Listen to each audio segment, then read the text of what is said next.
Mr. Speaker, the President's Cabinet.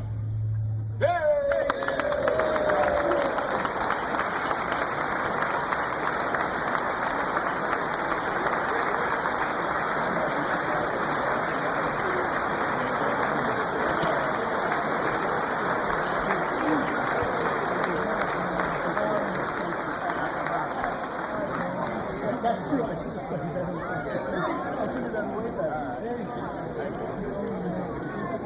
Can't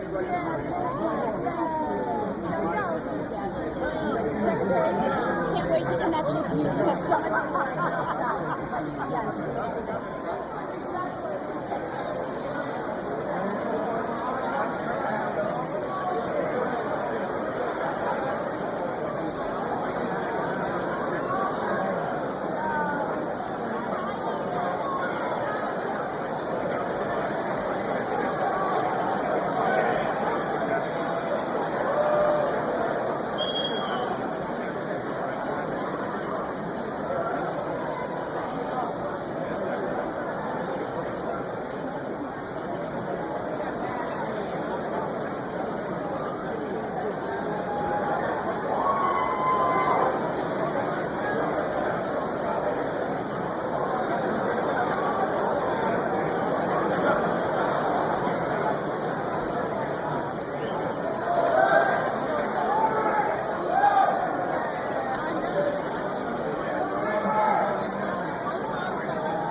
Mr. Speaker, the President of the United States.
Thank you.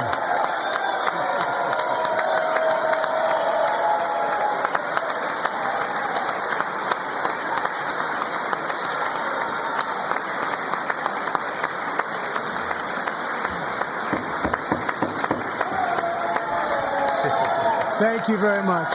Thank you very much. It's a great honor. Thank you very much.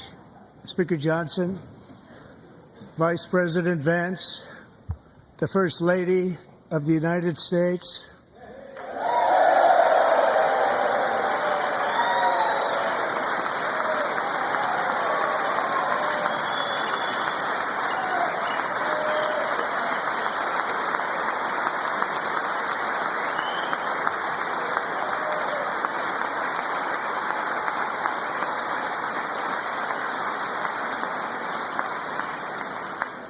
members of the United States Congress, thank you very much. And to my fellow citizens, America is back.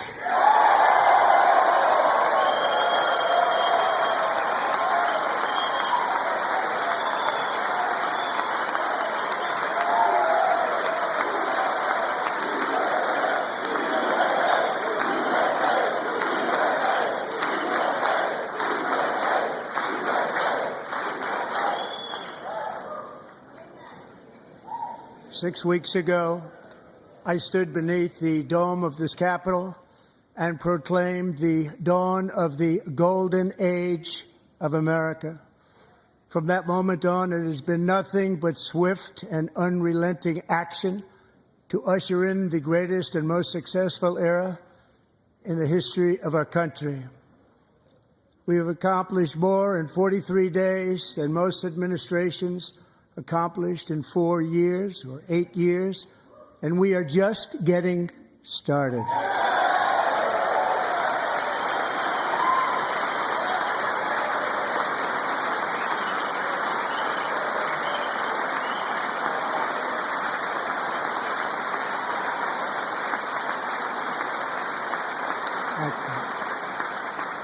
I return to this chamber tonight to report that America's momentum is back, our spirit is back, our pride is back, our confidence is back, and the American dream is surging bigger and better than ever before.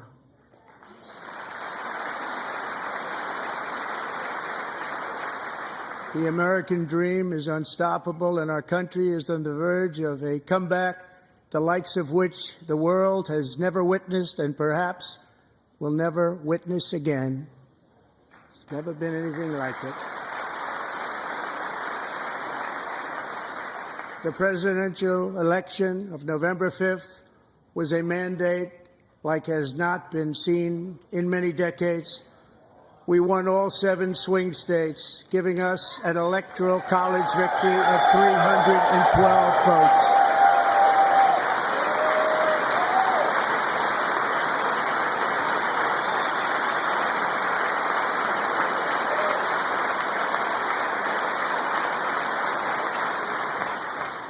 We won the popular vote by big numbers and won counties in our country.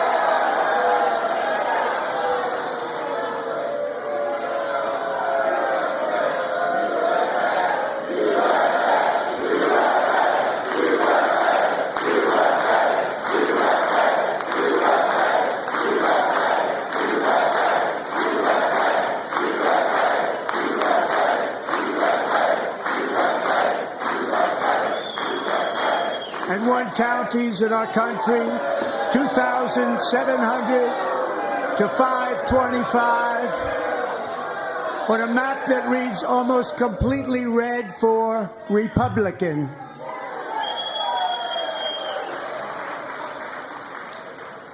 Now, for the first time in modern history, more Americans believe that our country is headed in the right direction than the wrong direction. In fact, it's an astonishing record, 27-point swing, the most ever.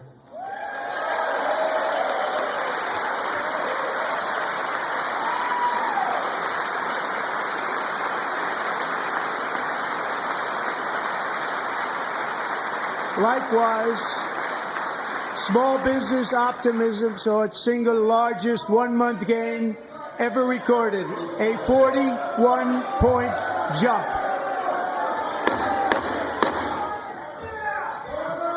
Members are directed to uphold and maintain decorum in the House and to cease any further disruptions. That's your warning.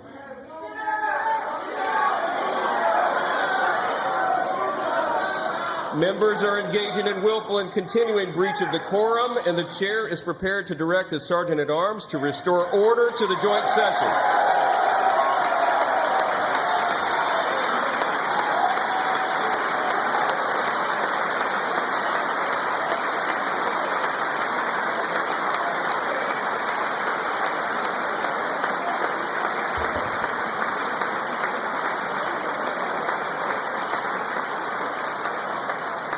Mr. Green, take your seat. Take your seat, sir. Take your seat. Finding that members continue to engage in willful and concerted disruption of proper decorum, the chair now directs the Sergeant-at-Arms to restore order. Remove this gentleman from the chamber.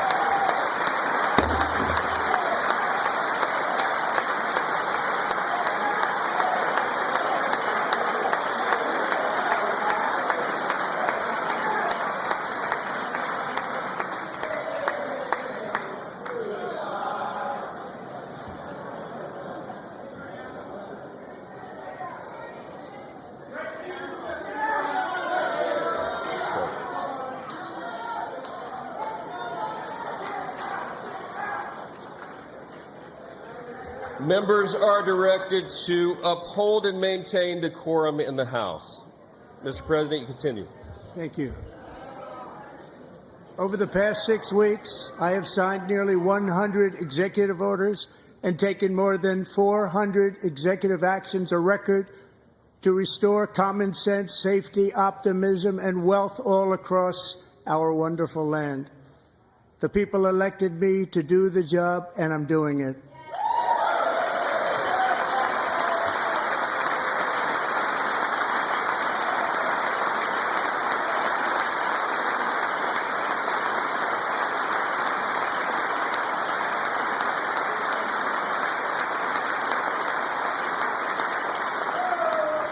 In fact, it has been stated by many that the first month of our presidency, it's our presidency, is the most successful in the history of our nation.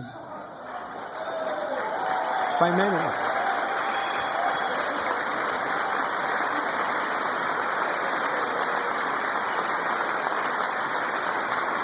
And what makes it even more impressive is that, do you know who number 2 is? George Washington. How about that? How about it? I don't know about that list, but we'll take it.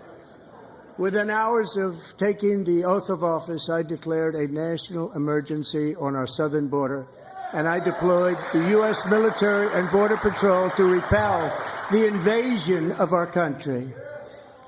And what a job they've done. As a result, illegal border crossings last month were by far the lowest ever recorded, ever.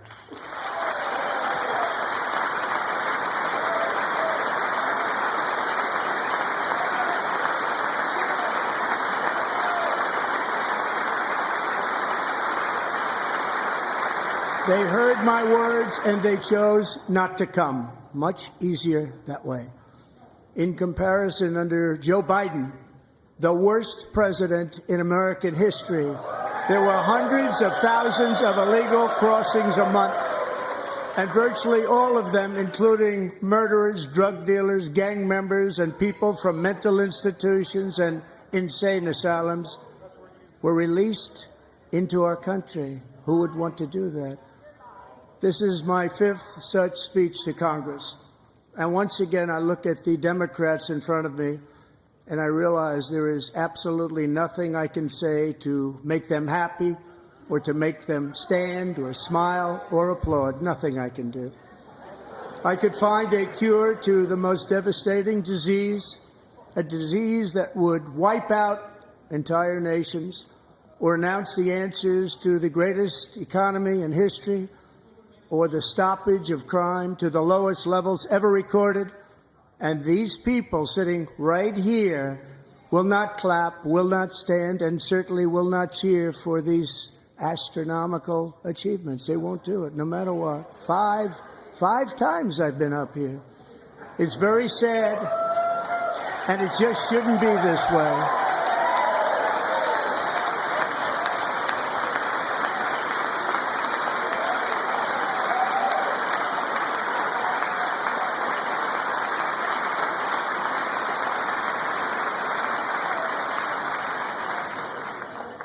So Democrats lost path.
Mr. Speaker, the President's Cabinet.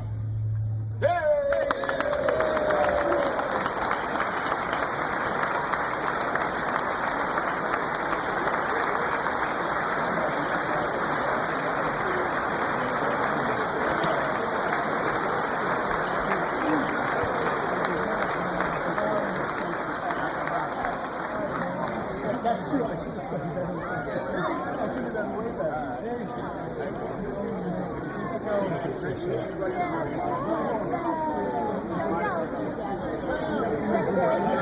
wait to connect with you. We have so much fun. Yes.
Mr. Speaker, the President of the United States.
Thank you.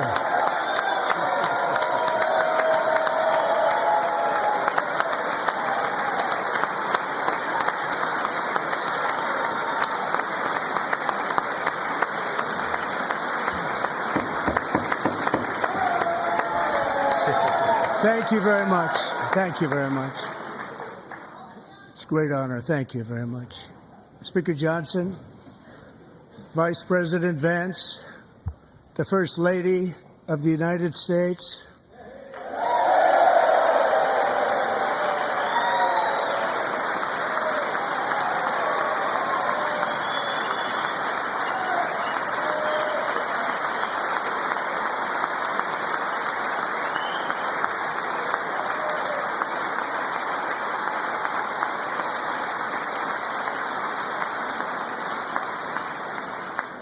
members of the United States Congress, thank you very much, and to my fellow citizens, America is back.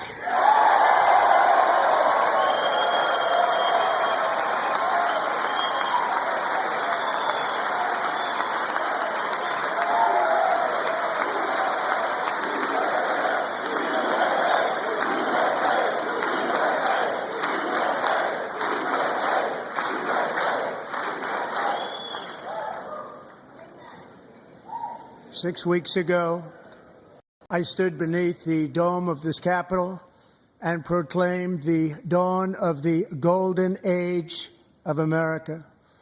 From that moment on, it has been nothing but swift and unrelenting action to usher in the greatest and most successful era in the history of our country. We have accomplished more in 43 days than most administrations accomplished in 4 years or 8 years, and we are just getting started.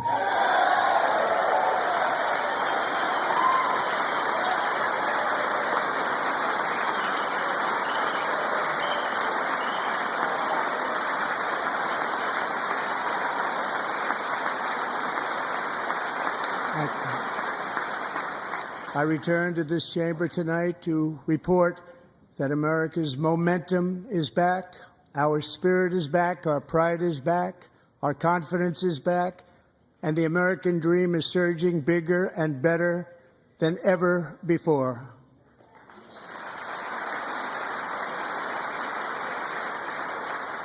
The American dream is unstoppable, and our country is on the verge of a comeback, the likes of which the world has never witnessed and perhaps will never witness again.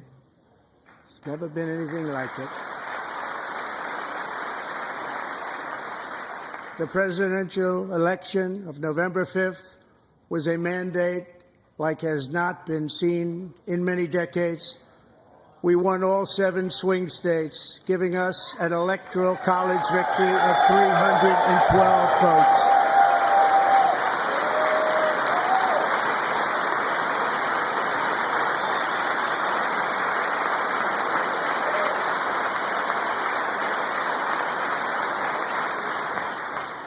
We won the popular vote by big numbers and won counties in our country.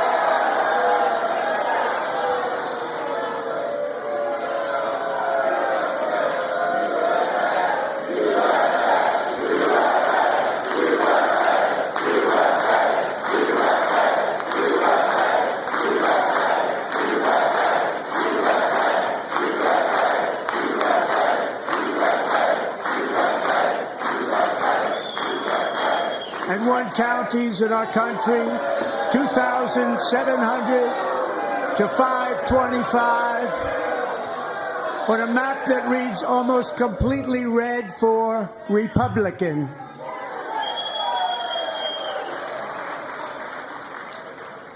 Now, for the first time in modern history, more Americans believe that our country is headed in the right direction than the wrong direction. In fact, it's an astonishing record, 27-point swing, the most ever.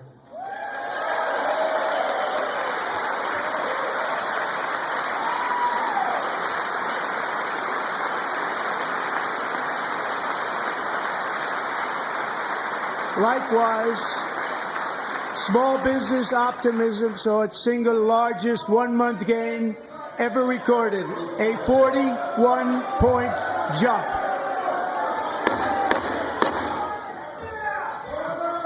Members are directed to uphold and maintain decorum in the House and to cease any further disruptions. That's your warning.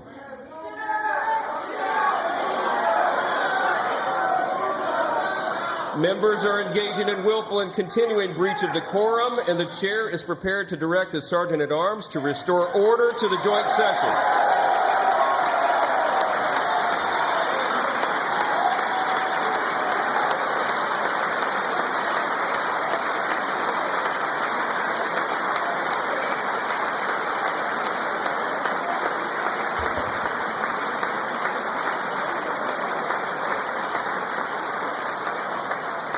Mr. Green, take your seat. Take your seat, sir. Take your seat. Finding that members continue to engage in willful and concerted disruption of proper decorum, the chair now directs the Sergeant-at-Arms to restore order. Remove this gentleman from the chamber.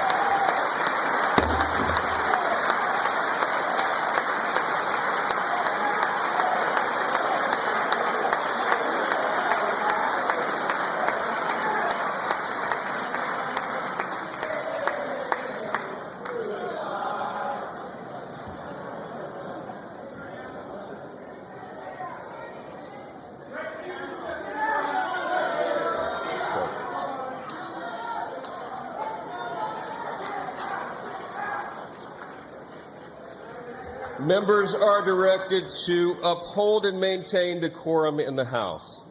Mr. President, you continue. Thank you. Over the past 6 weeks, I have signed nearly 100 executive orders and taken more than 400 executive actions, a record to restore common sense, safety, optimism, and wealth all across our wonderful land. The people elected me to do the job, and I'm doing it.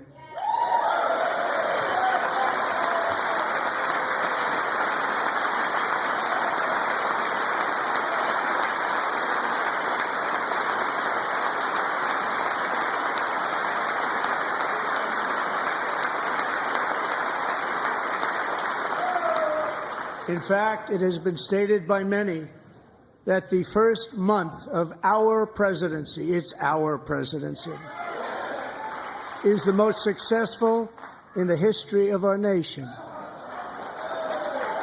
By many.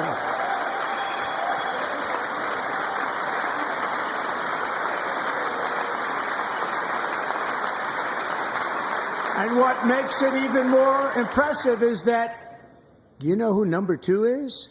George Washington. How about that? How about it? I don't know about that list, but we'll take it.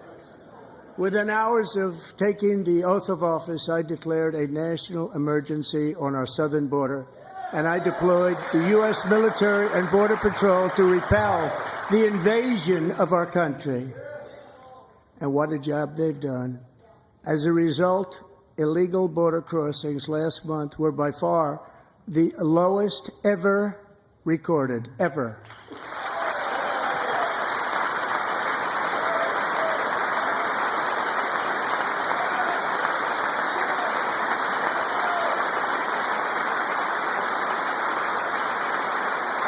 They heard my words and they chose not to come. Much easier that way. In comparison, under Joe Biden, the worst president in American history, there were hundreds of thousands of illegal crossings a month, and virtually all of them, including murderers, drug dealers, gang members, and people from mental institutions and insane asylums, were released into our country. Who would want to do that? This is my 5th such speech to Congress. And once again, I look at the Democrats in front of me, and I realize there is absolutely nothing I can say to make them happy or to make them stand or smile or applaud. Nothing I can do.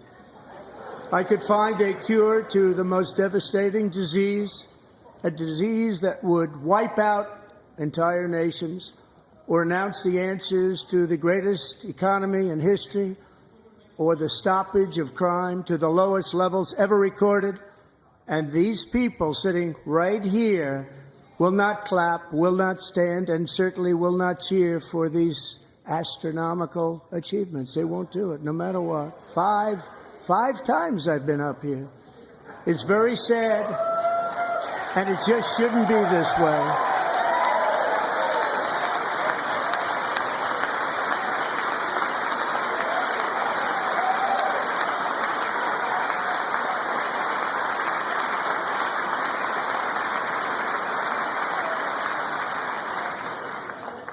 So Democrats sitting before me, for just this one night, why not join us in celebrating so many incredible wins for America? For the good of our nation, let's work together and let's truly make America great again.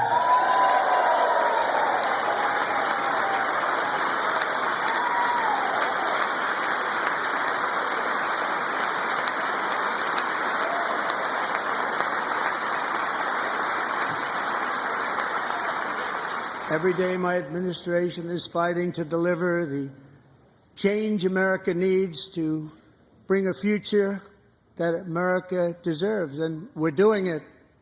This is a time for big dreams and bold action. Upon taking office, I imposed an immediate freeze on all federal hiring, a freeze on all new federal regulations, and a freeze on all foreign aid.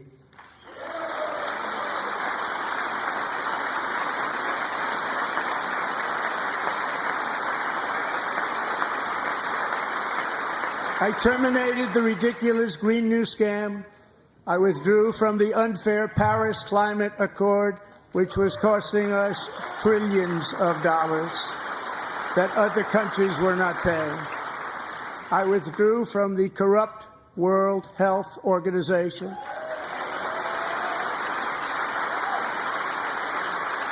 And I also withdrew from the anti-American UN Human Rights Council.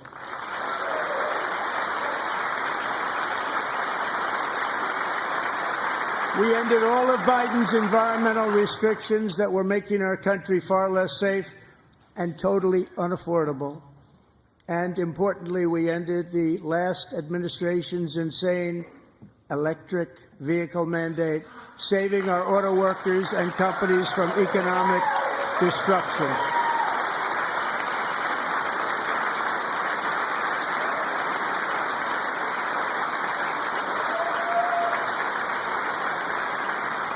To unshackle our economy, I have directed that for every one new regulation, 10 old regulations must be eliminated, just like I did in my very successful first term.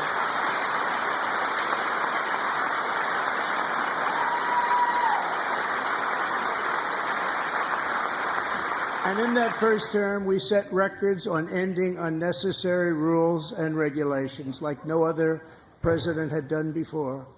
We ordered all federal workers to return to the office. They will either show up for work in person or be removed from their job.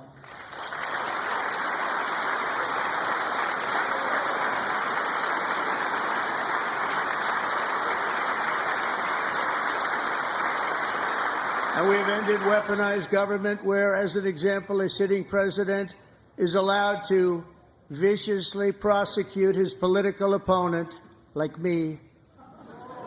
How did that work out? Not too good. Not too good.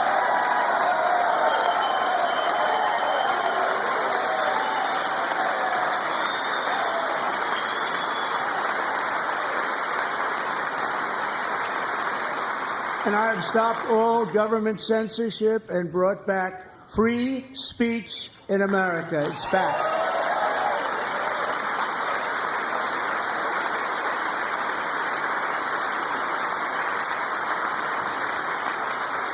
And 2 days ago, I signed an order making English the official language of the United States of America.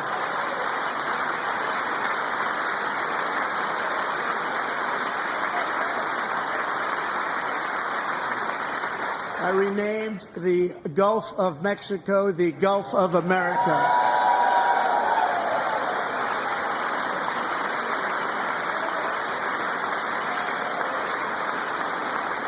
And likewise, I renamed, for a great president, William McKinley, Mount McKinley again. Beautiful Alaska. We love Alaska. We've ended the tyranny of so-called diversity, equity, and inclusion policies all across the entire federal government and indeed the private sector and our military. And our country will be woke no longer.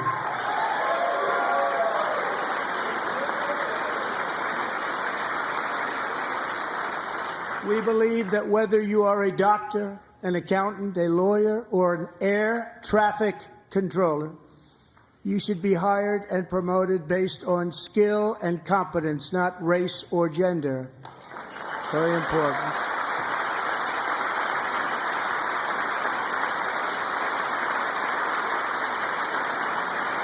You should be hired based on merit.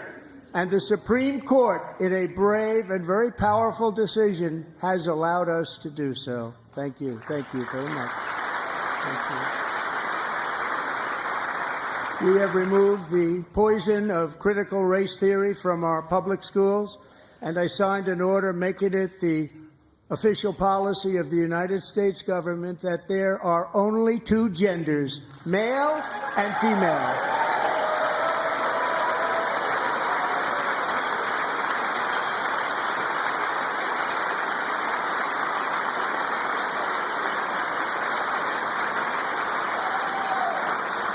I also signed an executive order to ban men from playing in women's sports.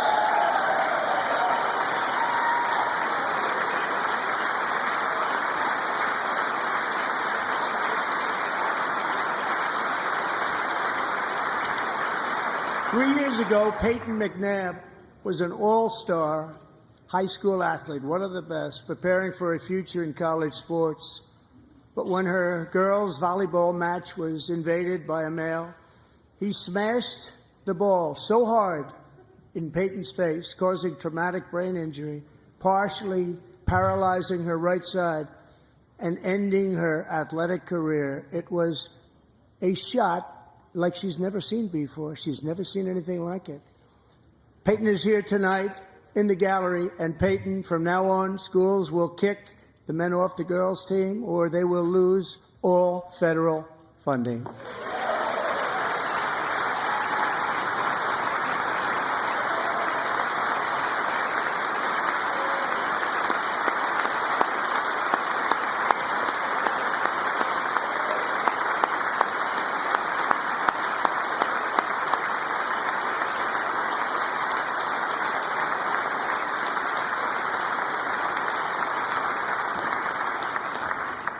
And if you really want to see numbers, just take a look at what happened in the women's boxing, weightlifting, track and field, swimming, or cycling, where a male recently finished a long-distance race 5 hours and 14 minutes ahead of a woman for a new record by 5 hours.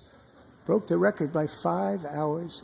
It's demeaning for women, and it's very bad for our country. We're not going to put up with it any longer.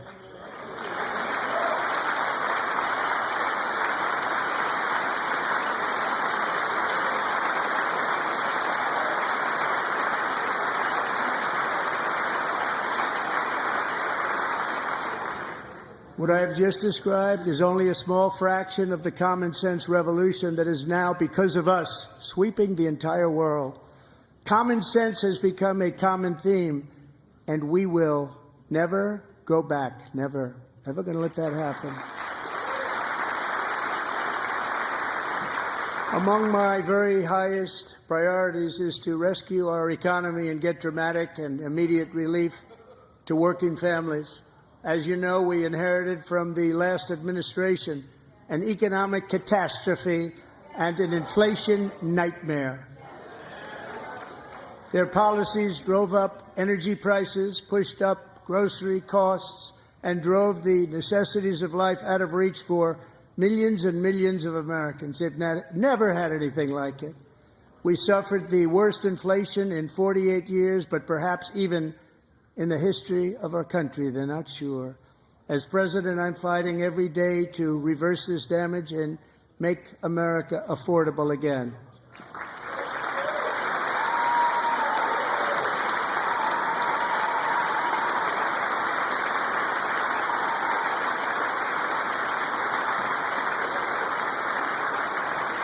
Joe Biden especially let the price of eggs get out of control. The egg price is out of control, and we're working hard to get it back down. Secretary, do a good job on that. You inherited a total mess from the previous administration. Do a good job.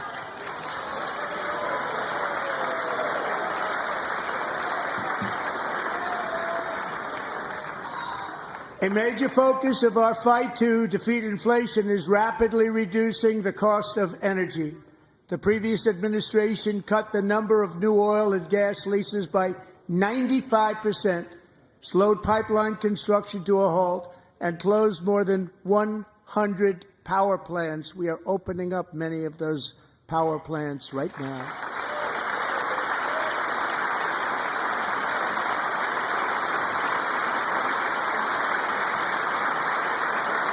And frankly, we have never seen anything like it.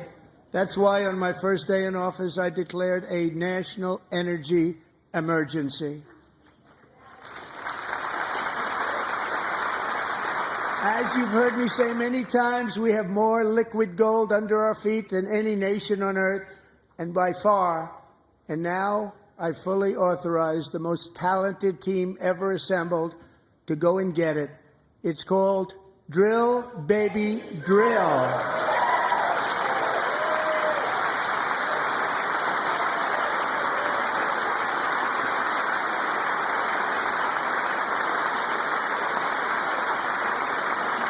My administration is also working on a gigantic natural gas pipeline in Alaska, among the largest in the world, where Japan, South Korea, and other nations want to be our partner with investments of trillions of dollars each. There's never been anything like that one. It will be truly spectacular. It's all set to go. The permitting is gotten. And later this week, I will also take historic action to dramatically expand production of critical minerals and rare earths here in the USA.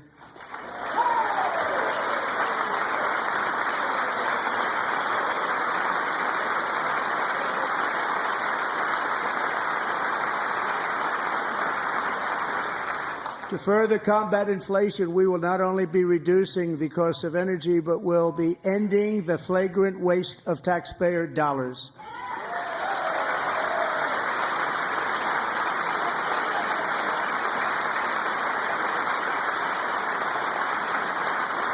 And to that end, I have created the brand new Department of Government Efficiency, DOGE. Perhaps you've heard of it. Perhaps.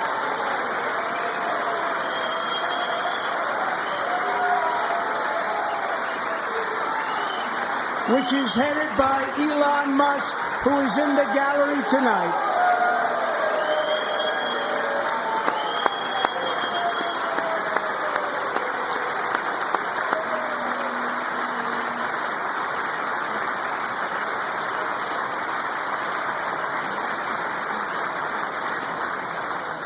Thank you, Elon. He's working very hard. He didn't need this. He didn't need this. Thank you very much. We appreciate it. Everybody here, even this side, appreciates it, I believe. They just don't want to admit that. Just listen to some of the appalling waste we have already identified. $22 billion from HHS to provide free housing and cars for illegal aliens. $45 million for diversity, equity, and inclusion scholarships in Burma. $40 million to improve the social and economic inclusion of sedentary migrants. Nobody knows what that is. $8 million to promote LGBTQI+ in the African nation of Lesotho, which nobody has ever heard of. $60 million for indigenous peoples and Afro-Colombian empowerment in Central America. $60 million. $8 million for making mice transgender. This is real. $32 million for a left-wing propaganda operation in Moldova. $10 million for male circumcision in Mozambique. $20 million for the Arab Sesame Street in the Middle East. It's a program. $20 million for a program. $1.9 billion to recently created Decarbonization of Homes Committee, headed up, and we know she's involved. Just at the last moment, the money was passed over by a woman named Stacey Abrams. Have you ever heard of her?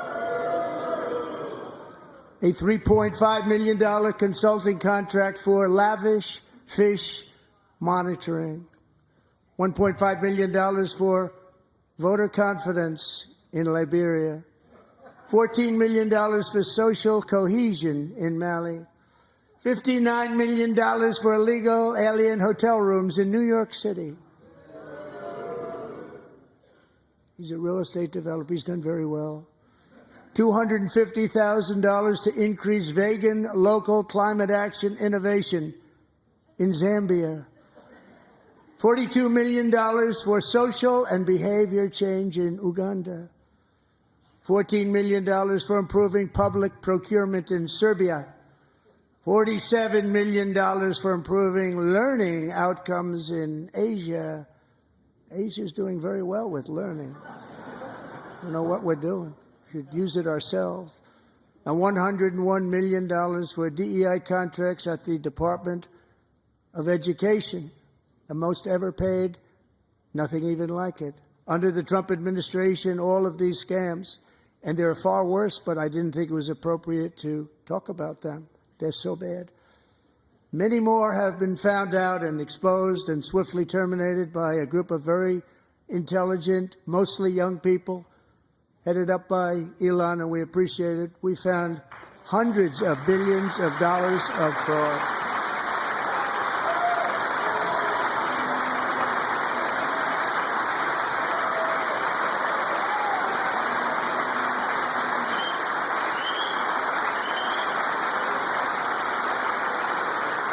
And we've taken back the money and reduced our debt to fight inflation and other things. Taken back a lot of that money. We got it just in time. This is just the beginning. The Government Accountability Office, a federal government office, has estimated annual fraud of over $500 billion in our nation, and we are working very hard to stop it. We're going to. We're also identifying shocking levels of incompetence and probable fraud in the Social Security program for our seniors, and that our seniors and people that we love rely on. Believe it or not, government databases list 4.7 million Social Security members from people aged 100 to 109 years old. It lists 3.6 million people from ages 110 to 119. I don't know any of them. I know some people that are rather elderly, but not quite that elderly. 3.47 million people from ages 120 to 129. 3.9 million people from ages 130 to 139. 3.5 million people from ages 140 to 149. And money is being paid to many of them, and we're searching right now. In fact, Pam, good luck. Good luck. You're going to find it. But a lot of money is paid out to people because it just keeps getting paid, and nobody does, and it really hurts Social Security and hurts our country. 1.3 million people from ages 150 to 159, and over 130,000 people, according to the Social Security databases, are age over 160 years old. We have a healthier country than I thought, Bobby.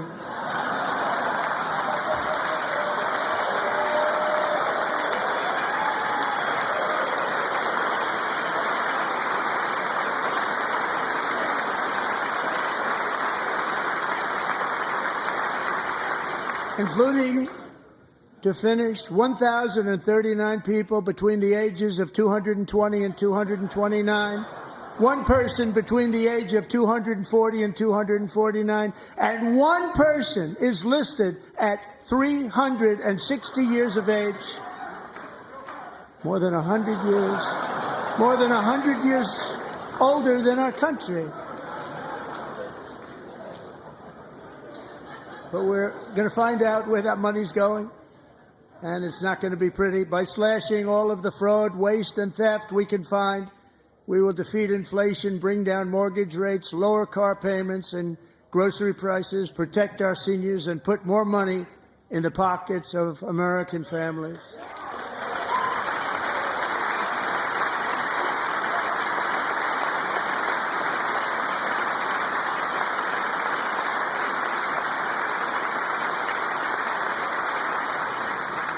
And today, interest rates took a beautiful drop, big, beautiful drop. It's about time. And in the near future, I want to do what has not been done in 24 years, balance the federal budget. We're going to balance it.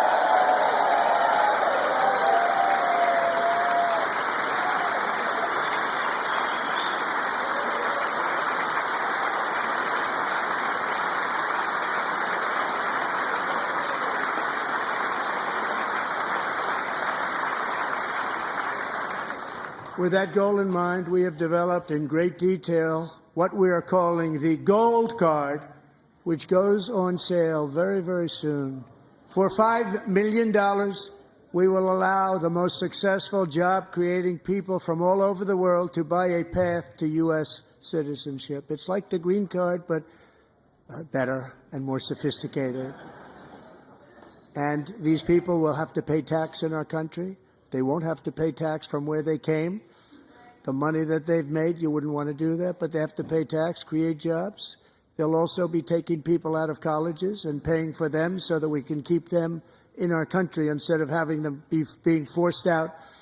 Number one, at the top school, as an example, being forced out and not being allowed to stay and create tremendous numbers of jobs and great success for a company out there. So while we take out the criminals, killers, traffickers, and child predators who are allowed to enter our country under the open border policy of these people, the Democrats, the Biden administration, the open border insane policies that you've allowed to destroy our country, we will now bring in brilliant, hardworking, job-creating people. They're going to pay a lot of money, and we're going to reduce our debt with that money.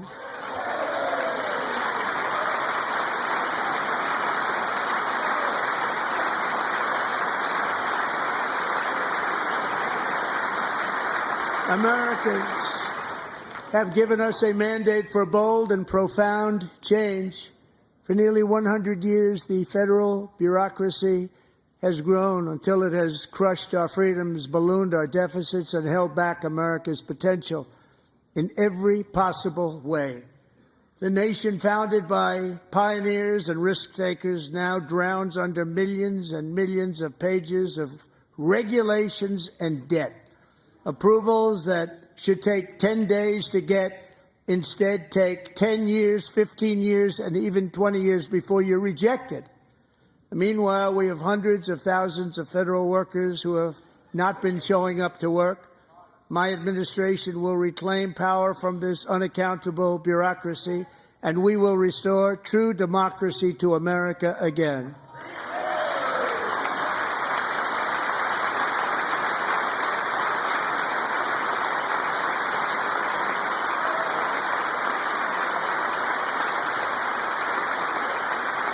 any federal bureaucrat who resists this change will be removed from office immediately.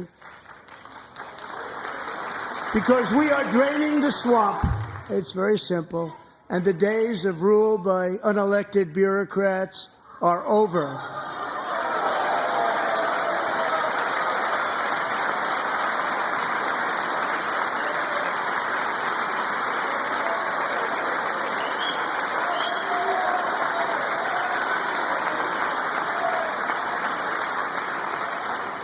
And the next phase of our plan to deliver the greatest economy in history is for this Congress to pass tax cuts for everybody. They're in there. They're waiting for you to vote. And I'm sure that the people on my right, I don't mean the Republican right, but my right here, I'm sure you're going to vote for those tax cuts, because otherwise I don't believe the people will ever vote you into office. So I'm doing you a big favor by telling you that. But I know this group is going to be voting for the tax.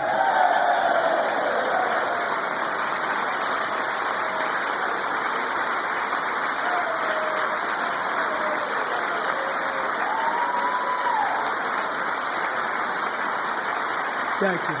It's a very, very big part of our plan. We had tremendous success in our first term with it. A very big part of our plan. We're seeking permanent income tax cuts all across the board. And to get urgently needed relief to Americans hit especially hard by inflation, I'm calling for no tax on tips, no tax on overtime, and no tax on Social Security benefits for our great seniors.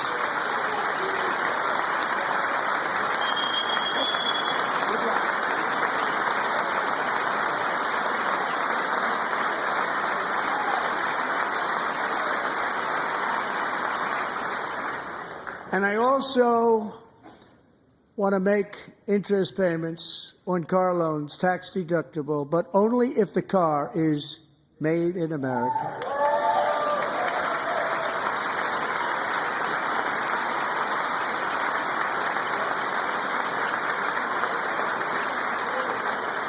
And by the way, we're going to have growth in the auto industry like nobody's ever seen. Plants are opening up all over the place. Deals are being made.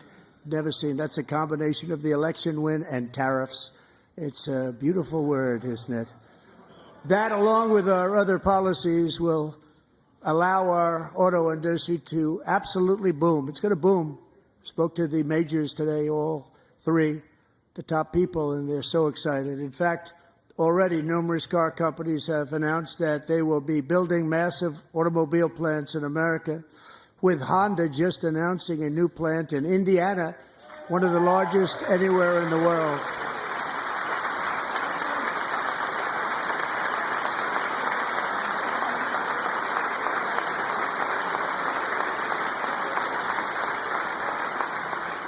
And this has taken place since our great victory on November 5th, a date which will hopefully go down as one of the most important in the history of our country.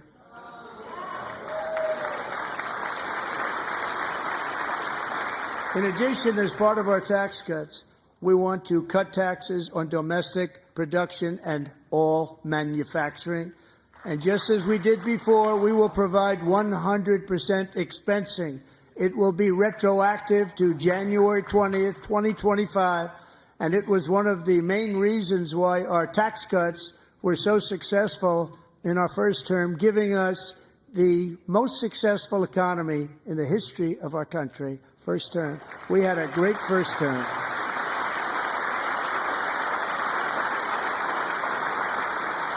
If you don't make your product in America, however, under the Trump administration, you will pay a tariff, and in some cases, a rather large one.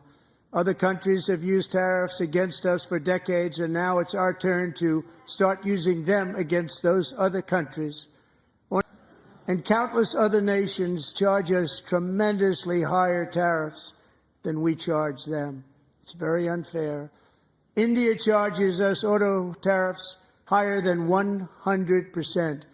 China's average tariff on our products is twice what we charge them. And South Korea's average tariff is 4 times higher. Think of that, 4 times higher. And we give so much help militarily and in so many other ways to South Korea. But that's what happens. This is happening by friend and foe. This system is not fair to the United States and never was. And so on April 2nd, I wanted to make it April 1st, but I didn't want to be accused of April Fool's Day. That's not, just one day cost us a lot of money. But we're going to do it in April. I'm a very superstitious person. April 2nd, reciprocal tariffs kick in. And whatever they tariff us, other countries, we will tariff them. That's reciprocal, back and forth. Whatever they tax us, we will tax them. If they do non-monetary tariffs to keep us out of their market, then we will do non-monetary barriers to keep them out of our market. There's a lot of that, too. They don't even allow us in their market. We will take in trillions and trillions of dollars and create jobs like we have never seen before. I did it with China and I did it with others, and the Biden administration couldn't do anything about it because there was so much money they couldn't do anything about it. We have been ripped off for decades by nearly every country on earth, and we will not let that happen any longer.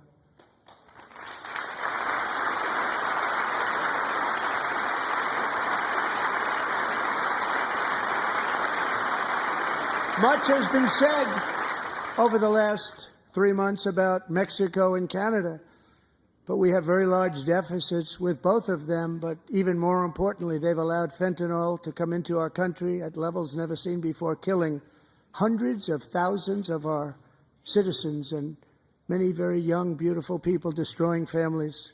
Nobody's ever seen anything like it.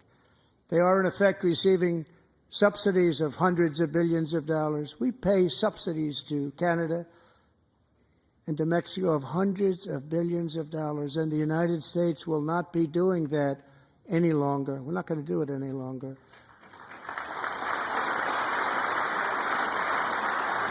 Thanks to our America First policies we're putting into place, we have had $1.7 trillion of new investment in America in just the past few weeks. The combination of the election and our economic policies that people of SoftBank, one of the most brilliant anywhere in the world, announced a $200 billion investment. OpenAI and Oracle, Larry Ellison, announced $500 billion investment, which they wouldn't have done if Kamala had won. Apple announced $500 billion investment. Tim Cook called me. He said, I cannot spend it fast enough. It's going to be much higher than that, I believe. They'll be building their plants here instead of in China. And just yesterday, Taiwan Semiconductor, the biggest in the world, most powerful in the world, has a tremendous amount, 97% of the market, announced a $165 billion investment to build the most powerful chips on earth right here in the USA.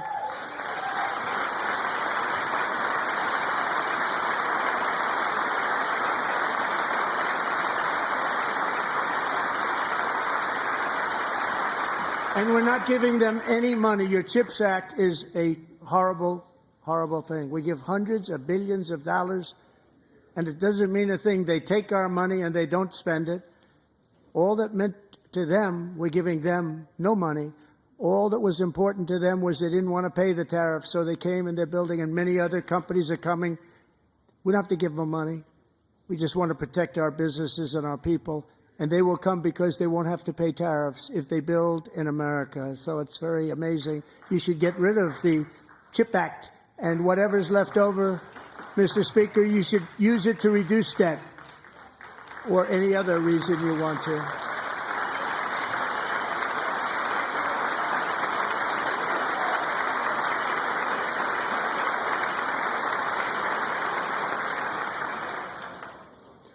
Our new trade policy will also be great for the American farmer. I love the farmer,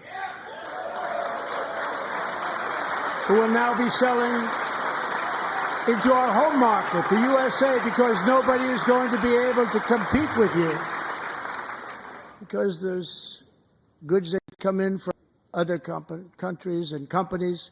They're really in a bad position in so many different ways. They're uninspected. They may be very dirty and disgusting, and they come in and they pour in, and they hurt our American farmers. The tariffs will go on agricultural product coming into America, and our farmers, starting on April 2nd, it may be a little bit of an adjustment period. We had that before when I made the deal with China, $50 billion of purchases, and I said, just bear with me, and they did. They did. Probably have to bear with me again, and this will be even better. That was great. The problem with it was that Biden didn't enforce it. He didn't enforce it. $50 billion of purchases, and we were doing great, but Biden did not enforce it, and it hurt our farmers. But our farmers are going to have a field day right now. So to our farmers, have a lot of fun. I love you, too. I love you, too. It's all going to happen.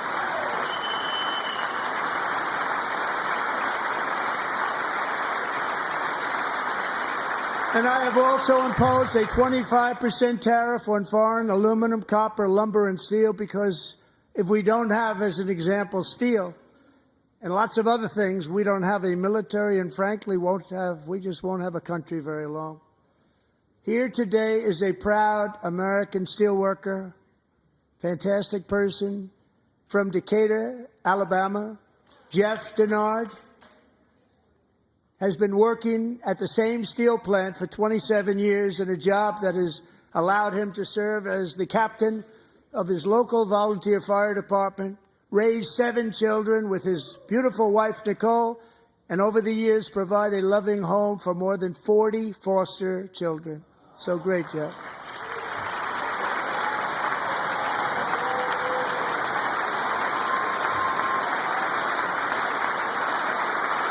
Thank you, Jeff. Thank you, Jeff.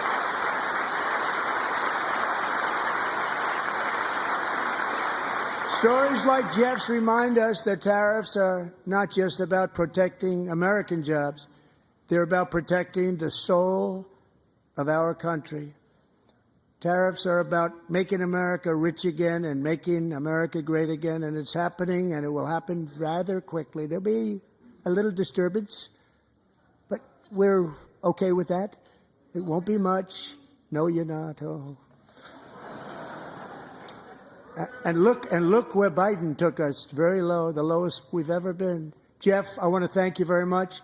And I also want to recognize another person who has devoted herself to foster care community. She works so hard on it. A very loving person, our magnificent First Lady of the United States.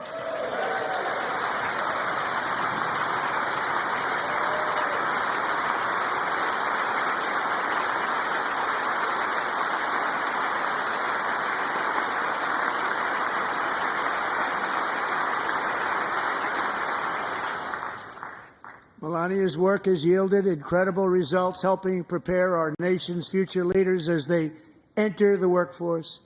Our First Lady is joined by 2 impressive young women, very impressive. Haley Ferguson, who benefited from the First Lady's Fostering the Future initiative and is poised to complete her education and become a teacher. And Elliston Berry, who became a victim of an illicit deepfake image produced by a peer. With Elliston's help, the Senate just passed the Take It Down Act, and this is so important. Thank you very much, John. John Thune, thank you. Stand up, John. Thank you, John.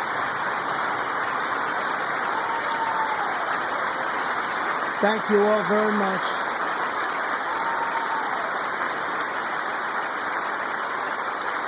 Thank you.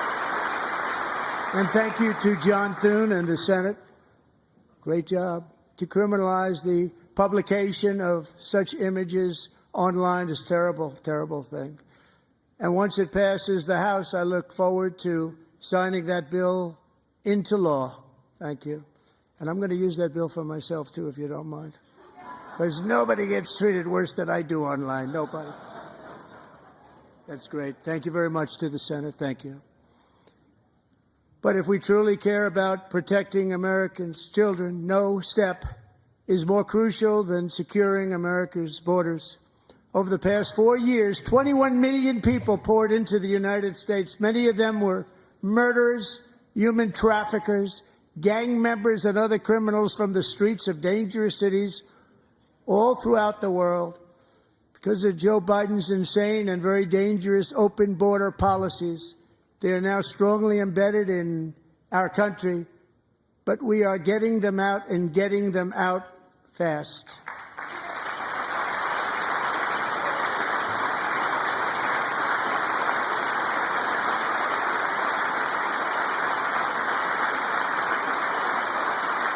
And I want to thank Tom Homan and Christy. I want to thank you and Paul of Border Patrol.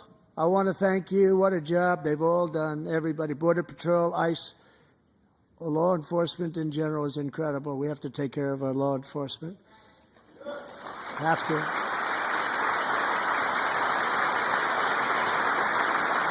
Last year, a brilliant 22-year-old nursing student named Laken Riley, the best in her class, admired by everybody, went out for a jog on the campus of the University of Georgia.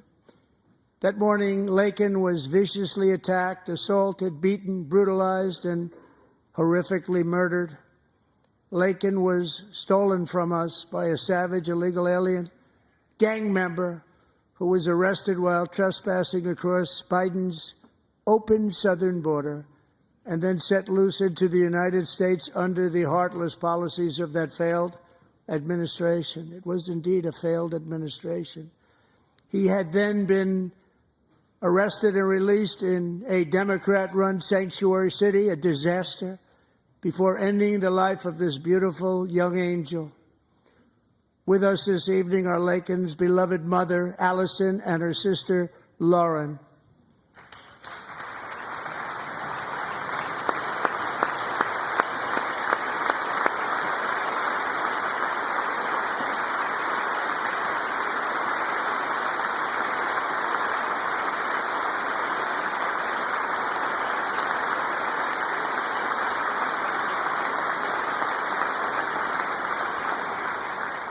Last year, I told Laken's grieving parents that we would ensure their daughter would not have died in vain.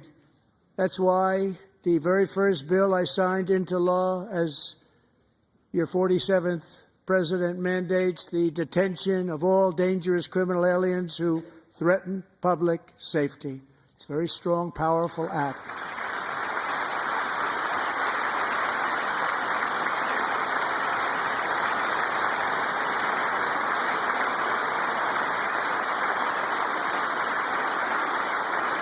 It's called the Laken-Riley Act. So Allison and Lauren, America will never, ever forget our beautiful Laken Hope Riley.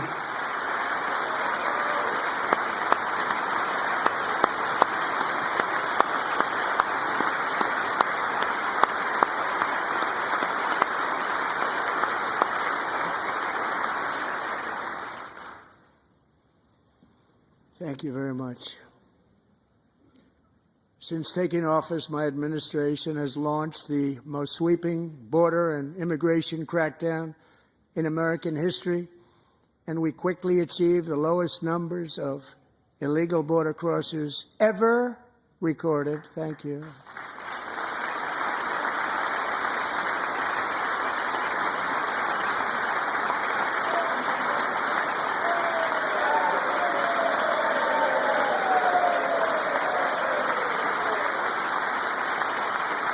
The media and our friends in the Democrat Party kept saying we needed new legislation. We must have legislation to secure the border. But it turned out that all we really needed was a new president.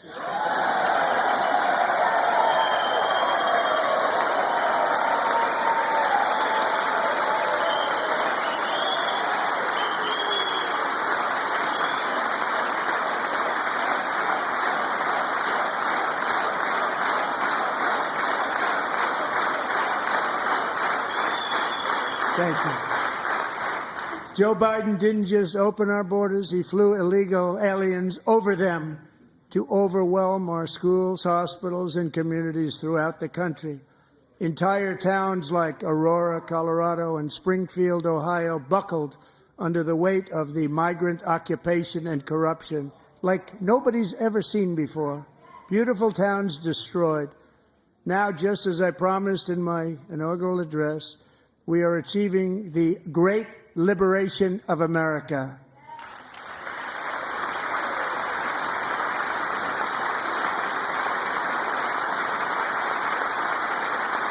But there still is much work to be done. Here tonight is a woman I have gotten to know, Alexis Nungari from Houston. Wonderful woman. Last June, Alexis's 12-year-old daughter, her precious Jocelyn, walked to a nearby convenience store. She was kidnapped, tied up, assaulted for 2 hours under a bridge, and horrifically murdered. Arrested and charged with this heinous crime are two illegal alien monsters from Venezuela, released into America by the last administration through their ridiculous open border. The death of this beautiful 12-year-old girl and the agony of her mother and family touched our entire nation greatly. Alexis, I promised that we would always remember your daughter, your magnificent daughter, and earlier tonight, I signed an order keeping my word to you. One thing I have learned about Jocelyn is that she loved animals so much. She loved nature. Across Galveston Bay, from where Jocelyn lived in Houston, you will find a magnificent national wildlife refuge, a pristine, peaceful, 34,000-acre sanctuary for all of God's creatures on the edge of the Gulf of America. Alexis, moments ago, I formally renamed that refuge in loving memory of your beautiful daughter, Jocelyn. So, Mr. Vice President, if you would, may I have the order?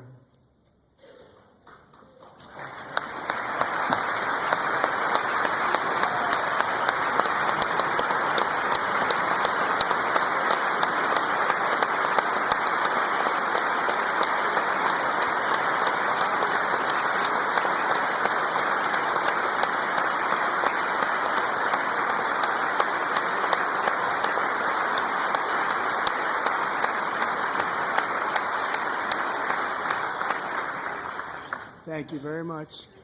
All three savages charged with Jocelyn and Lakin's murders were members of the Venezuelan prison gang, the toughest gang, they say, in the world, known as Tren de Aragua. 2 weeks ago, I officially designated this gang, along with MS-13 and the bloodthirsty Mexican drug cartels, as foreign terrorist organizations.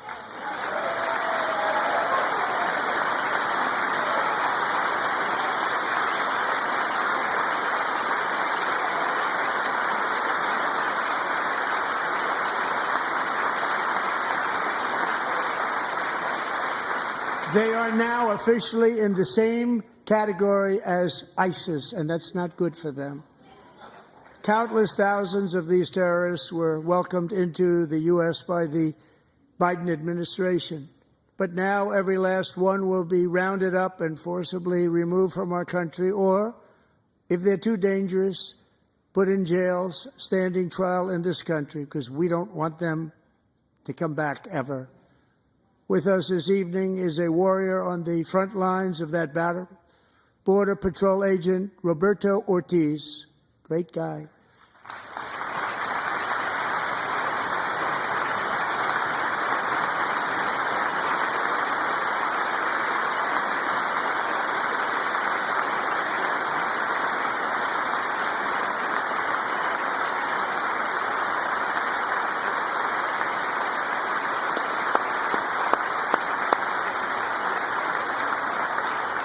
In January, Roberto and another agent were patrolling by the Rio Grande near an area known as Cartel Island. Doesn't sound too nice to me. When heavily armed gunmen started shooting at them, Roberto saw that his partner was totally exposed, at great danger, and he leapt into action, returning fire and providing crucial seconds for his fellow agent to seek safety, just barely.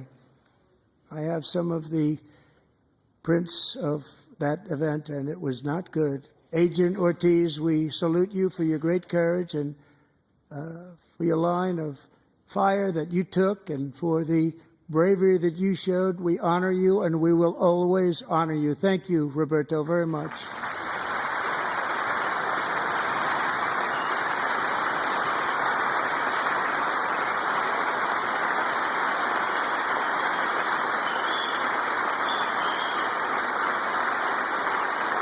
Thank you, Roberto. And I actually got to know him on my many calls to the border. He's a great gentleman. The territory to the immediate south of our border is now dominated entirely by criminal cartels that murder, rape, torture, and exercise total control. They have total control over a whole nation, posing a grave threat to our national security. The cartels are waging war in America, and it's time for America to wage war on the cartels, which we are doing.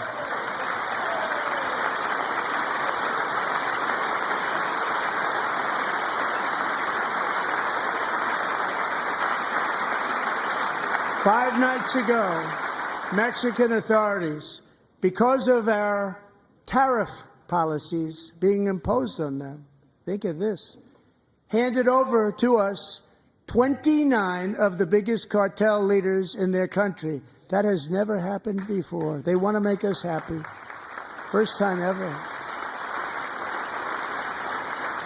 But we need Mexico and Canada to do much more than they've done, and they have to stop the fentanyl and drugs pouring into the USA. They're going to stop it. I have sent Congress a detailed funding request laying out exactly how we will eliminate these threats to protect our homeland and complete the largest deportation operation in American history, larger even than current record holder President Dwight D. Eisenhower, a moderate man, but someone who believed very strongly in borders. Americans expect Congress to send me this funding without delay so I can sign it into law. So, Mr. Speaker, John Thune, both of you, I hope you're going to be able to do that, Mr. Speaker. Thank you. Mr. Leader, thank you. Thank you very much. And let's get it to me. I'll sign it so fast, you won't even believe it.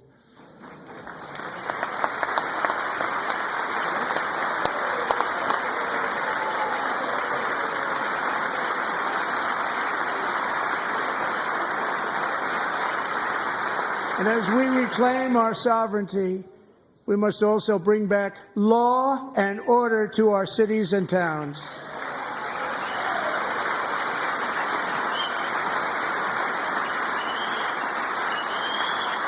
In recent years, our justice system has been turned upside down by radical left lunatics. Many jurisdictions virtually ceased enforcing the law against dangerous repeat offenders while weaponizing law enforcement against political opponents like me.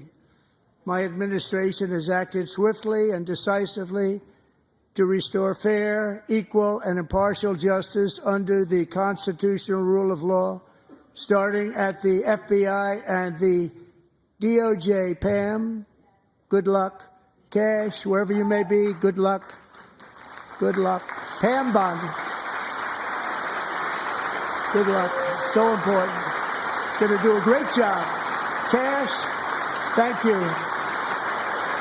Thank you, Cash.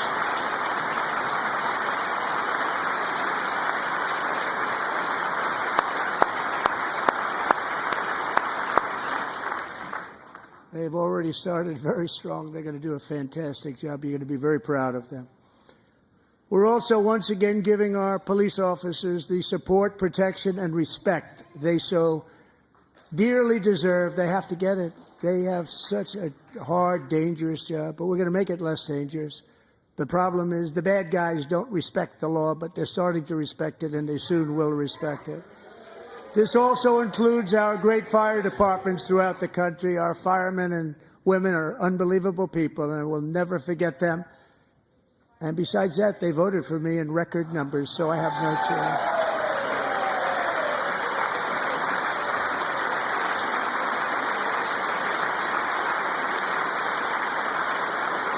One year ago this month, 31-year-old New York police officer Jonathan Diller, unbelievably wonderful person and a great officer, was gunned down at a traffic stop on Long Island. I went to his funeral. The vicious criminal charged with his murder had 21 prior arrests, and they were rough arrests, too. He was a real bad one. The thug in the seat next to him had 14 prior arrests and went by the name of Killer. He was Killer. He killed other people, they say, a lot of them. I attended Officer Diller's service, and when I met his wife and one-year-old son, Ryan, it was very inspirational, actually. His widow's name is Stephanie, and she is here tonight. Stephanie, thank you very much, Stephanie. Thank you very much.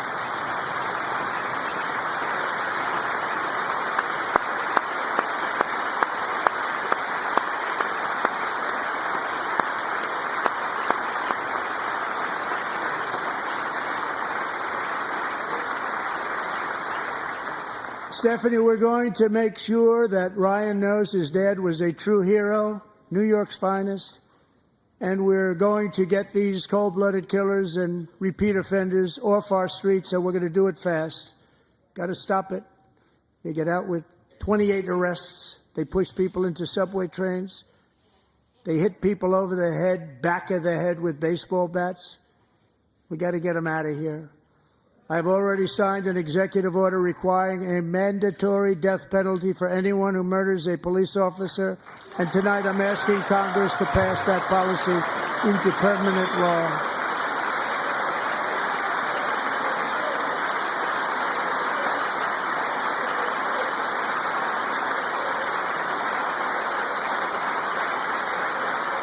I'm also asking for a new crime bill getting tough on repeat offenders while enhancing protections for America's police officers so they can do their jobs without fear of their lives being totally destroyed. They don't want to be killed. We're not going to let them be killed. Joining us in the gallery tonight is a young man who truly loves our police. His name is DJ Daniel. He is 13 years old, and he has always dreamed of becoming a police officer.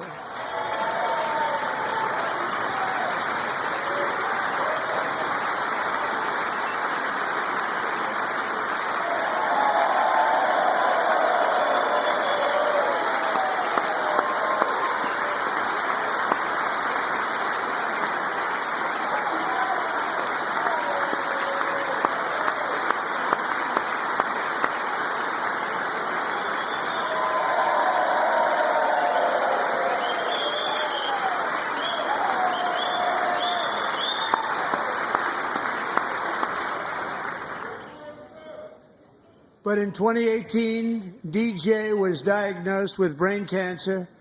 The doctors gave him 5 months at most to live. That was more than 6 years ago.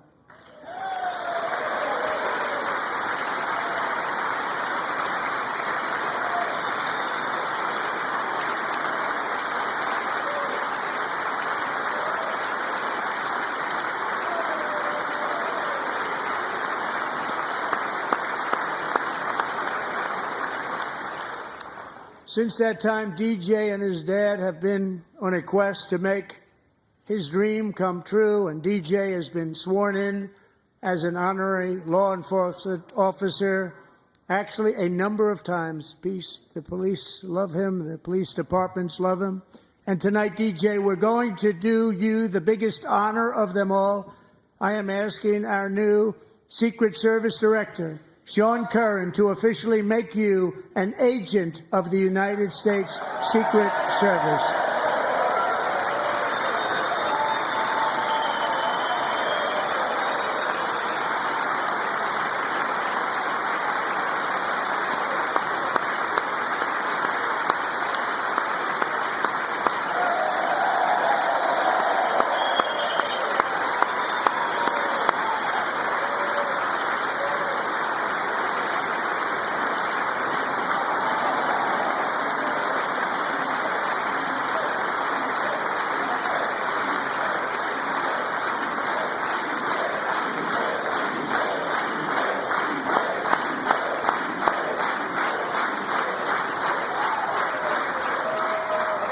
Thank you, DJ.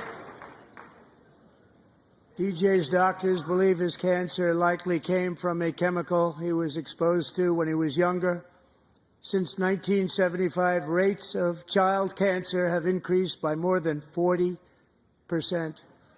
Reversing this trend is one of the top priorities for our new presidential commission to make America healthy again, chaired by our new Secretary of Health and Human Services, Robert F. Kennedy, Jr.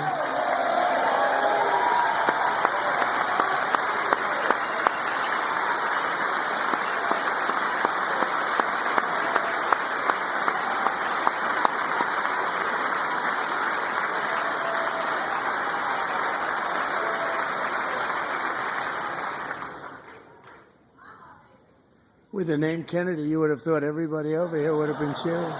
How quickly they forget. Our goal is to get toxins out of our environment, poisons out of our food supply, and keep our children healthy and strong. As an example, not long ago, and you can't even believe these numbers, 1 in 10,000 children had autism, 1 in 10,000. And now it's 1 in 36. There's something wrong. 1 in 36. Think of that.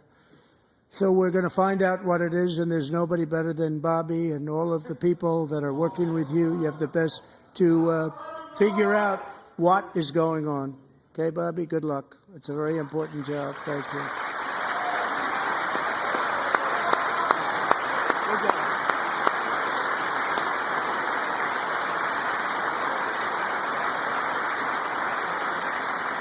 Thank you. My administration is also working to protect our children from toxic ideologies in our schools. A few years ago, January Littlejohn and her husband discovered that their daughter's school had secretly socially transitioned their 13-year-old little girl. Teachers and administrators conspired to deceive January and her husband while encouraging her daughter to use a new name and pronouns. They, them pronoun, actually, all without telling January, who is here tonight and is now a courageous advocate against this form of child abuse. January, thank you. Thank you. Thank you very much.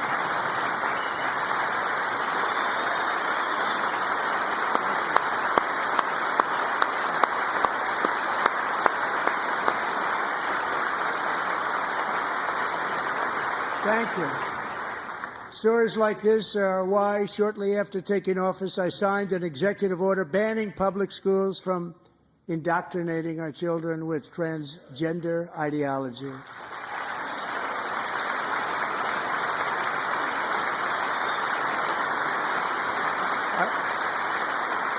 I also signed an order to cut off all taxpayer funding to any institution that engages in the sexual mutilation of our youth.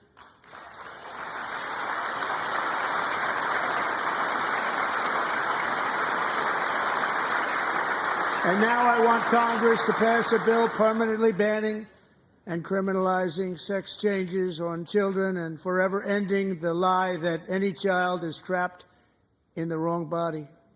This is a big lie.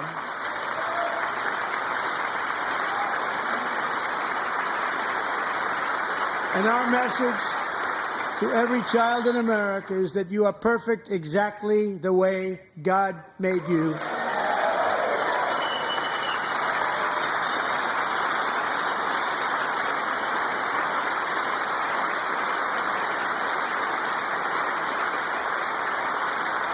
Because we're getting wokeness out of our schools and out of our military, and it's already out, and it's out of our society. We don't want it.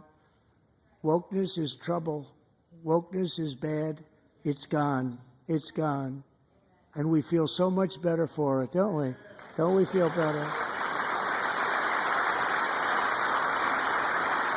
Our service members won't be activists and ideologues. They will be fighters and warriors. They will fight for our country. And Pete, congratulations. Secretary of Defense, congratulations.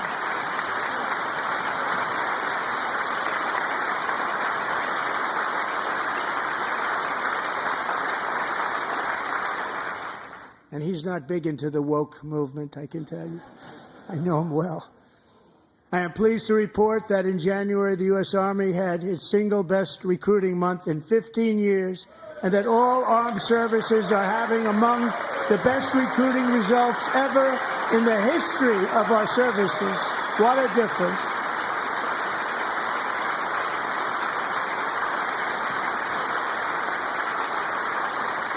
And you know, it was just a few months ago where the results were exactly the opposite. We couldn't recruit anywhere. We couldn't recruit. Now we're having the best results just about that we've ever had. What a tremendous turnaround. It's really a beautiful thing to see. People love our country again. It's very simple. They love our country, and they love being in our military again. So it's a great thing, and thank you very much. Great job. Thank you.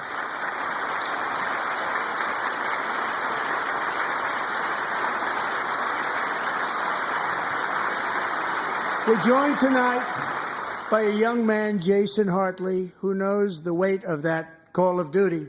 Jason's father, grandfather, and great-grandfather all wore the uniform. Jason tragically lost his dad, who was also a Los Angeles County Sheriff's deputy when he was just a boy, and now he wants to carry on the family legacy of service.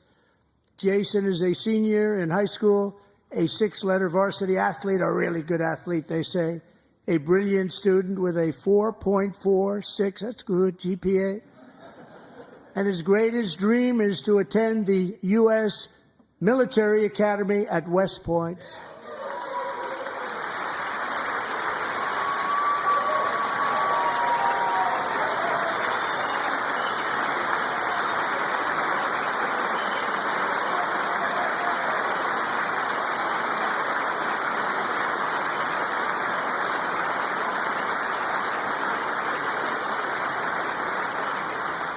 And Jason, that's a very big deal getting in. That's a hard one to get into. But I'm pleased to inform you that your application has been accepted. You will soon be joining the Corps of Cadets.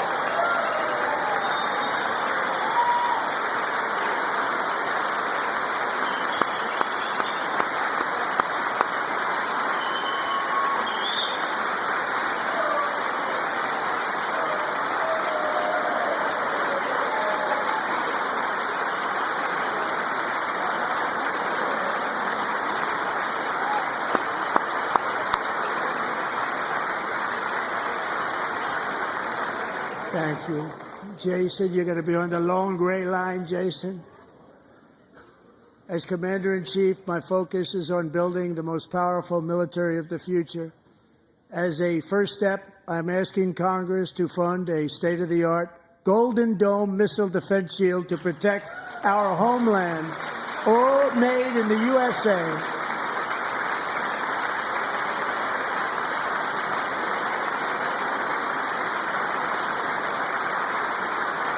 And Ronald Reagan wanted to do it long ago, but the technology just wasn't there, not even close. But now we have the technology. It's incredible, actually. And other places, they have it. Israel has it. Other places have it. And the United States should have it too, right, Tim, right?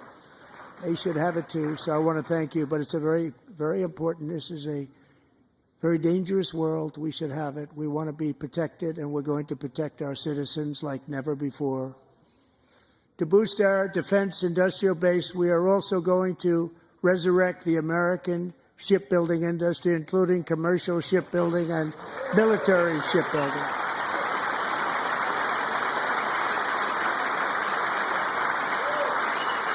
And for that purpose, I am announcing tonight that we will create a new Office of Shipbuilding in the White House and offer special tax incentives to bring this industry home to America where it belongs. We used to make so many ships.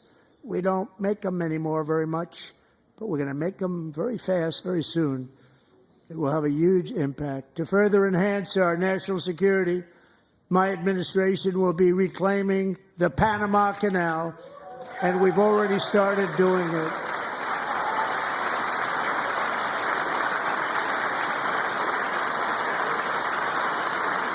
Just today, a large American company announced they are buying both ports around the Panama Canal and lots of other things having to do with the Panama Canal and a couple of other canals.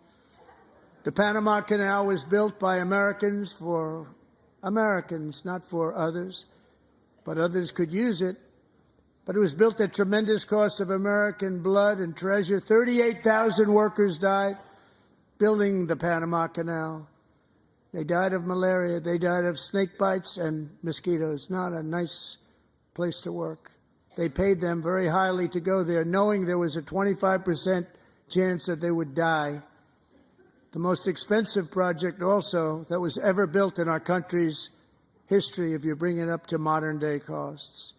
It was given away by the Carter administration for $1, but that agreement has been violated very severely. We didn't give it to China. We gave it to Panama, and we're taking it back.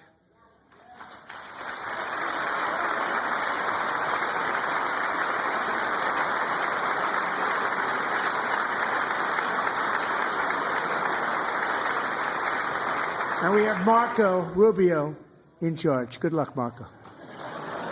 Now, we know who to blame if anything goes wrong. Now, Marco's been amazing, and he's going to do a great job. Think of it. He got 100 votes.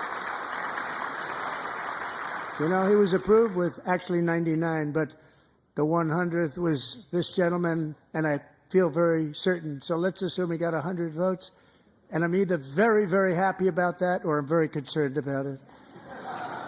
But he's already proven. I mean, he's a great gentleman. He's respected by everybody, and we appreciate you voting for Marco. He's going to do a fantastic job. Thank you. Thank you. He's doing a great job. Great job. And I also have a message tonight for the incredible people of Greenland. We strongly support your right to determine your own future.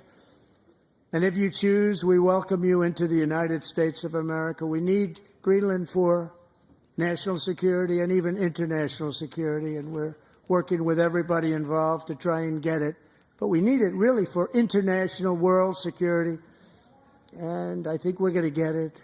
One way or the other, we're going to get it. We will keep you safe. We will make you rich, and together we will take Greenland to heights like you have never thought possible before. It's a very small population, but very, very large piece of land and very, very important for military security. America is once again standing strong against the forces of radical Islamic terrorism. 3.5 years ago, ISIS terrorists killed 13 American service members and countless others in the Abbey Gate bombing during the disastrous and incompetent withdrawal from Afghanistan. Not that they were withdrawing, it was the way they withdrew. Perhaps the most embarrassing moment in the history of our country. Tonight, I am pleased to announce that we have just apprehended the top terrorist responsible for that atrocity, and he is right now on his way here to face the swift sword of American justice.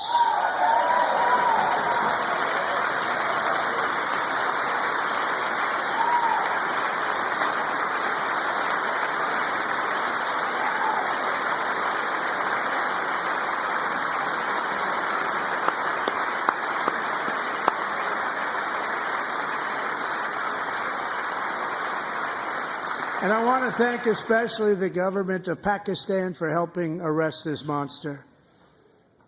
This was a very momentous day for those 13 families who I actually got to know very well, most of them, whose children were murdered, and the many people that were so badly, over 42 people, so badly injured on that fateful day in Afghanistan. What a horrible day.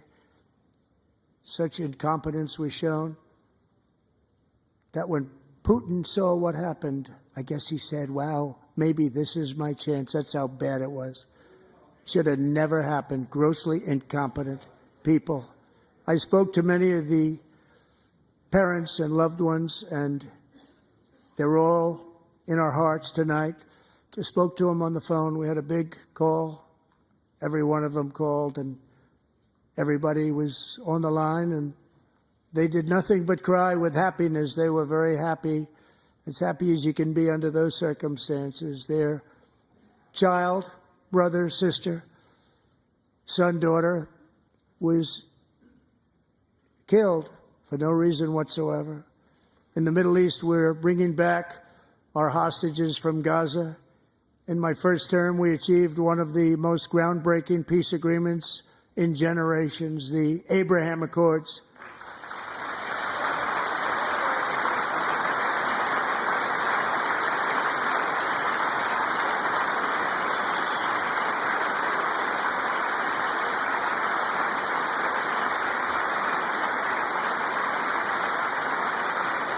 And now we're going to build on that foundation to create a more peaceful and prosperous future for the entire region. A lot of things are happening in the Middle East. People have been talking about that so much lately with everything going on with Ukraine and Russia.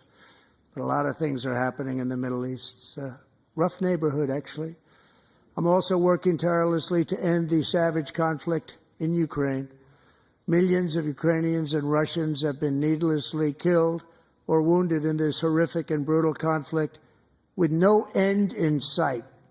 The United States has sent hundreds of billions of dollars to support Ukraine's defense with no security, with no anything.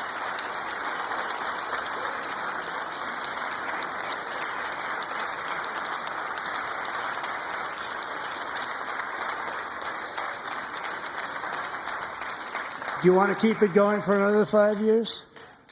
Yeah, you would say Pocahontas says yes.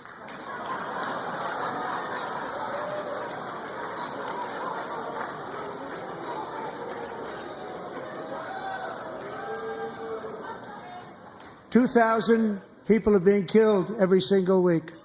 More than that. They're Russian young people. They're Ukrainian young people. They're not Americans. But I want it to stop. Meanwhile, Europe has sadly spent more money buying Russian oil and gas than they have spent on defending Ukraine, by far. Think of that. They've spent more buying Russian oil and gas than they have defending. And we've spent perhaps $350 billion, like taking candy from a baby. That's what happened. And they've spent $100 billion. What a difference that is. And we have an ocean separating us, and they don't. But we're getting along very well with them, and lots of good things are happening. Biden has authorized more money in this fight than Europe has spent, by billions and billions of dollars. It's hard to believe that they wouldn't have stopped it and said at some point, come on, let's equalize. You got to be equal to us. But that didn't happen. Earlier today, I received an important letter from President Zelensky of Ukraine. The letter reads, Ukraine is ready to come to the negotiating table as soon as possible to bring lasting peace closer. Nobody wants peace more than the Ukrainians, he said. My team and I stand ready to work under President Trump's strong leadership to get a peace that lasts. We do really value how much America has done to help Ukraine maintain its sovereignty and independence. Regarding the agreement on minerals and security, Ukraine is ready to sign it at any time that is convenient for you. I appreciate that he sent this letter, just got it a little while ago. Simultaneously, we've had serious discussions with Russia and have received strong signals that they are ready for peace. Wouldn't that be beautiful? Wouldn't that be beautiful?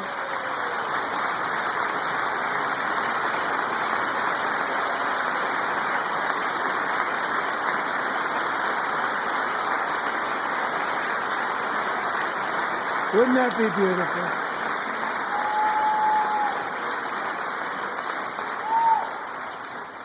It's time to stop this madness. It's time to halt the killing. It's time to end this senseless war. If you want to end wars, you have to talk to both sides. Nearly 4 years ago, amid rising tensions, a history teacher named Mark Fogel was detained in Russia and sentenced to 14 years in a penal colony. Rough stuff. The previous administration barely lifted a finger to help him. They knew he was innocent, but they had no idea where to begin. But last summer, I promised his 95-year-old mother, Malphine, that we would bring her boy safely back home. After 22 days in office, I did just that, and they are here tonight.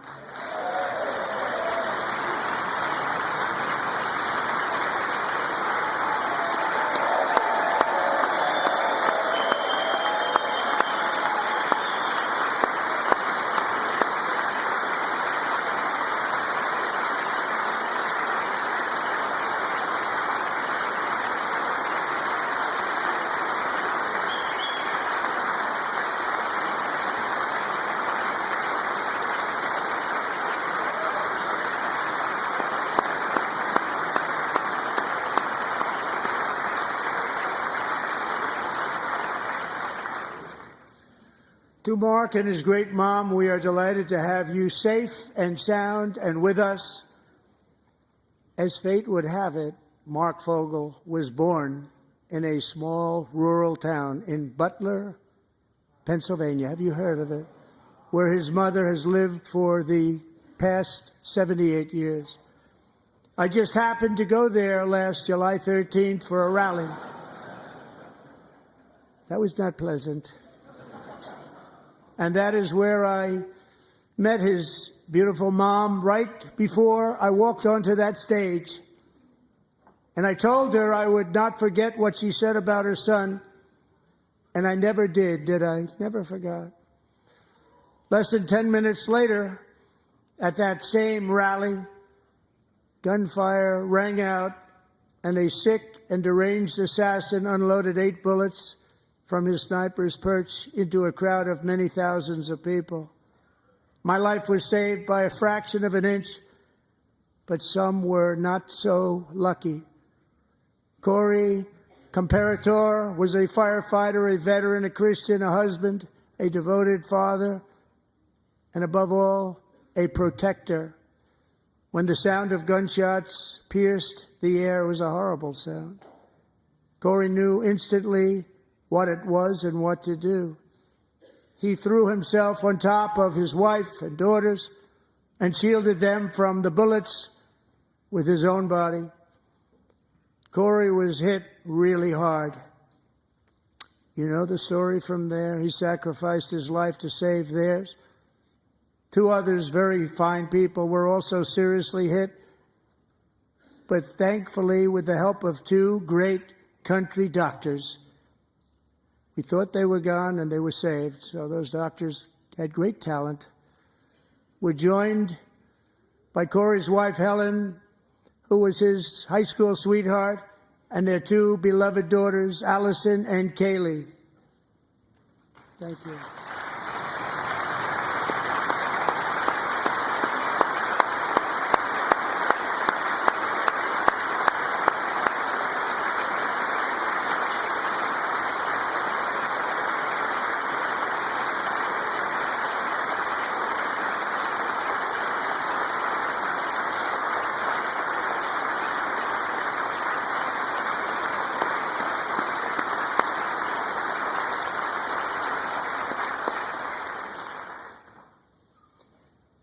To Helen, Allison, and Kaylee, Corey is looking down on his 3 beautiful ladies right now, and he is cheering you on. He loves you.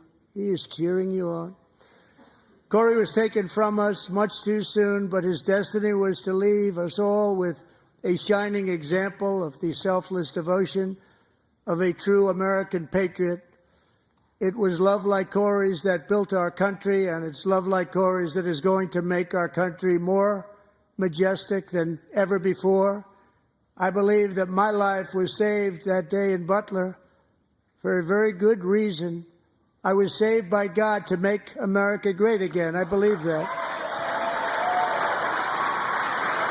Thank you. Thank you.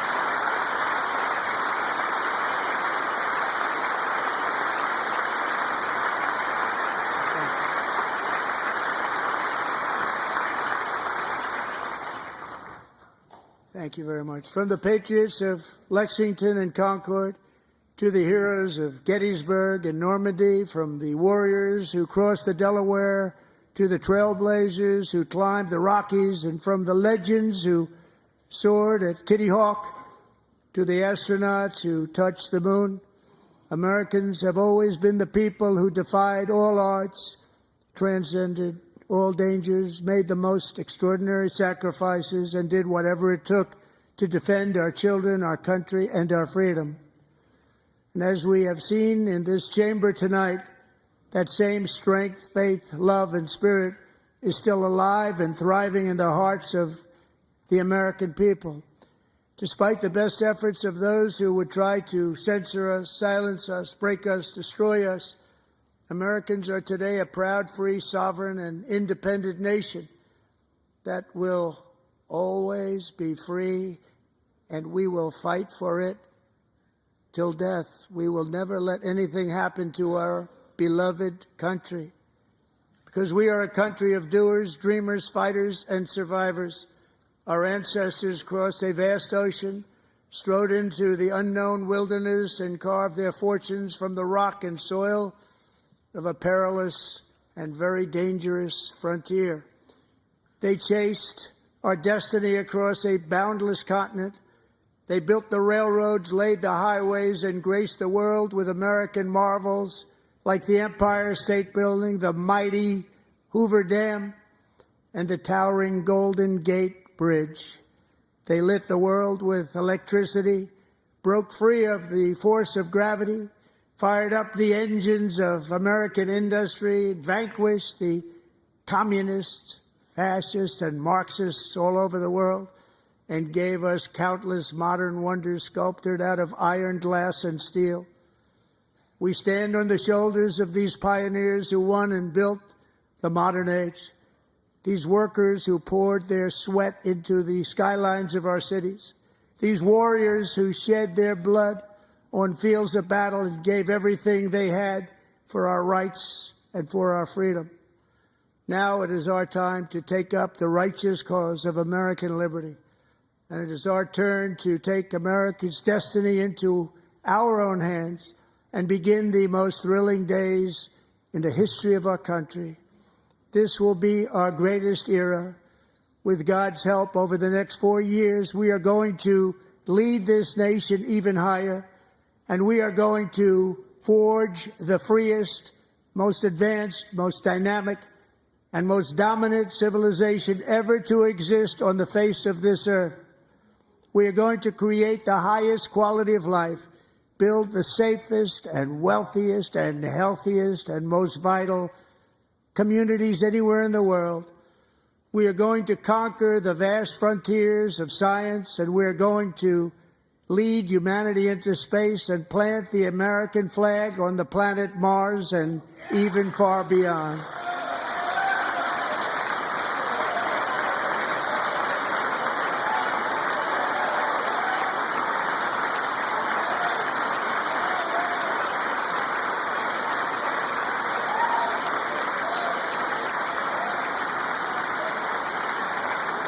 And through it all, we are going to rediscover the unstoppable power of the American spirit. And we are going to renew unlimited promise of the American dream. Every single day, we will stand up and we will fight, fight, fight for the country our citizens believe in and for the country our people deserve.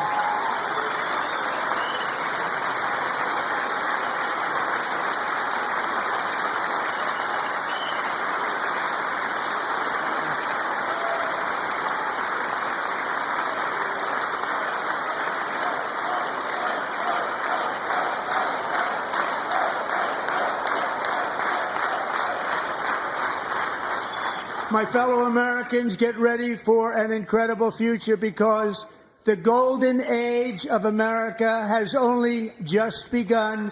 It will be like nothing that has ever been seen before. Thank you, God bless you, and God bless America.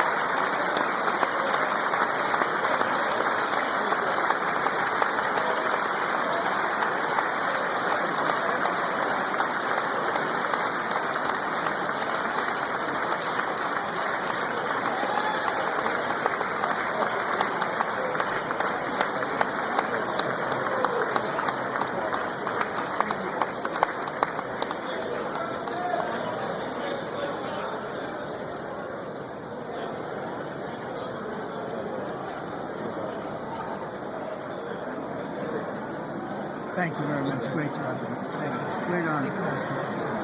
Thank you very much. Thank you. Get this place going, all right? Thank you very much. Great honor. Thank you. Thank you, Mr. President. Thank you very much.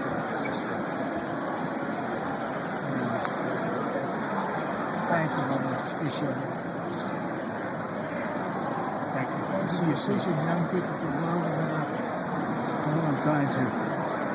Great guy. Thank you. Lost past